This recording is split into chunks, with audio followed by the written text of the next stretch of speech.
안녕하세요. 가성비 연구소의 가비입니다. 오늘 소개해드릴 두프템은 에이수스 비보북 고 노트북입니다.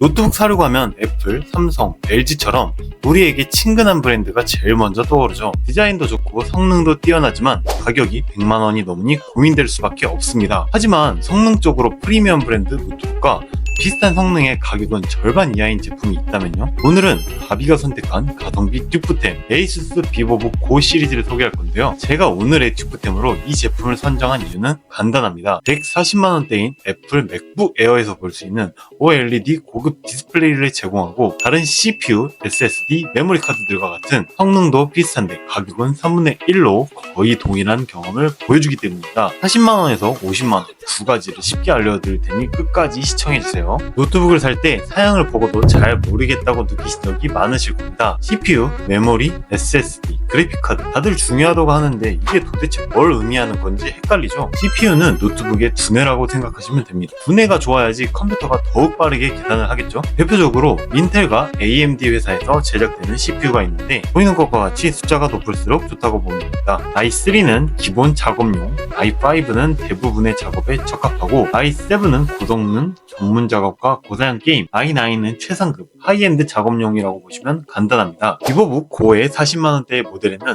인텔 i3가 탑재되어 있습니다. 이건 문서 작성, 엑셀 작업, 인터넷 검색 같은 일상적인 작업에 굉장히 적합한 제품이죠. 내가 게임도 안 하고 포토샵이나 영상, 편집 같은 작업도 하지 않는데 굳이 더 좋은 성능의 노트북을 구매하실 필요는 없습니다. 그리고 50만원대의 모델 비보북 고 15.6 모델에는 AMD 라이젠 5가 들어있는데요. 이건 멀티태스킹, 즉 여러가지 작업을 동시에 처리하면서도 속도가 느려지지 않죠. 게임도 간단한 영상 편집도 충분히 가능합니다. 우리에게 친숙한 브랜드의 제품들은 같은 CPU를 가지고 있어도 가격 차이가 나는 것을 볼 수 있는데요. 그리고 저장 장치인 SSD는 용량입니다. 모두 핸드폰 구매하실 때 128GB, 256GB 많이들 따져보고 구매하셨죠. 이것 또한 숫자가 높을수록 많은 용량을 저장할 수 있다고 보시면 됩니다. 두 제품 모두 512GB SSD를 제공합니다. 3년 전만 해도 사무용 노트북으로 평범한 수준이었지만 요즘 생각해보면 카톡 깔고 엑셀 깔고 기본적인 사진들 보관하고 이것저것 깔다 보면 256GB는 금방 찹니다. 결국에는 외장 하드가 필수가 아닌 필수가 되게 되는데요. 이 두 제품 모두 512GB라 용량 걱정이 없고 웬만한 파일들과 영상들도 저장 가능한 넉넉한 공간입니다. 그리고 간혹 데스크탑을 구매하실 때 SSD와 HD가 같은 저장 공간이라 헷갈려 하시는 분들이 계시는데 SSD는 속도가 빠르고 비싼 편이고 하드는 저렴하지만 속도가 느리다고만 알고 계시면 됩니다. 그래서 윈도우를 설치할 때 SSD에 설치하면 컴퓨터 부팅 시간이 빨라지는 거죠. 요즘에야 SSD가 기본이라 다들 알고 계실 텐데 그냥 그런 차이가 있습니다. 그래서 컴퓨터를 맞춤용으로 옵션을 선택할 때 SSD와 HD를 합쳐서 구매하는 겁니다. SSD만 사용하면 비싸기 때문이죠. 그리고 램입니다. 램은 컴퓨터의 작업 공간인데요.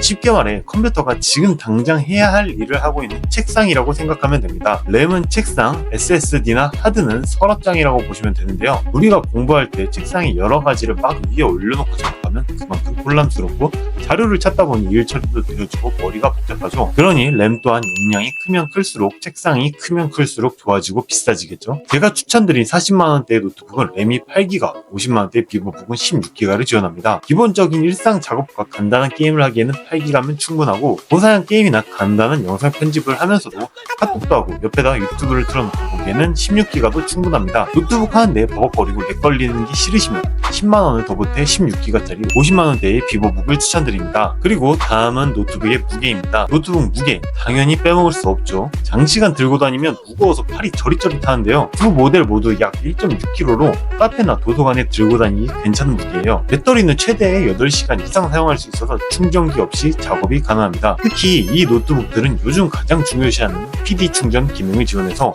C타입으로도 노트북을 충전할 수 있어요. 계속 노트북 충전기를 들고 다닐 필요가 없는 거죠. 제가 사용하는 가성비 PD 충전기도 댓글에 링크를 달아둘 테니 필요하신 분은 고정 댓글을 참고해주세요. 그리고 걱정하시는 AS 또한 쿠팡에서 구매하시면 무상 AS를 지원해줍니다. 자, 이렇게 오늘 비보북 고 가성비 노트북을 소개해드렸는데요. 보통 물건을 구매할 때 우리는 익숙하고 잘 알려진 브랜드를 자연스럽게 선택하게 되죠. 하지만 성능이 비슷하다면 굳이 두세 배 더 비싼 제품을 선택할 이유가 있을까요? 물론 프리미엄 브랜드는 신뢰도와 안정성을 더해주는 장점이 있지만 그런 가치는 상황에 따라 따로 고민해볼 문제인 것 같습니다. 오늘 소개해드린 제품 모두 평소에 기본적인 작업을 하는 데는 전혀 지장이 없는 제품들이거든요. 집에서 요리한다고 식칼을 들고 있는데 더 좋은 칼이라고 용을 붙이는 전설의 검을 사용할 필요는 없는 법이죠. 이번 영상이 여러분의 노트북 선택에 도움이 되셨으면 합니다. 구매 링크는 고정 댓글에 남겨두었으니 더 자세히 확인해 보시고 여러분께 맞는 튜브 노트북을 찾아보세요. 그럼 다음에도 다른 튜브템을 가지고 올 테니 구독과 좋아요 해주시면 감사하겠습니다. 그럼 다음 영상에서 다시 만나요.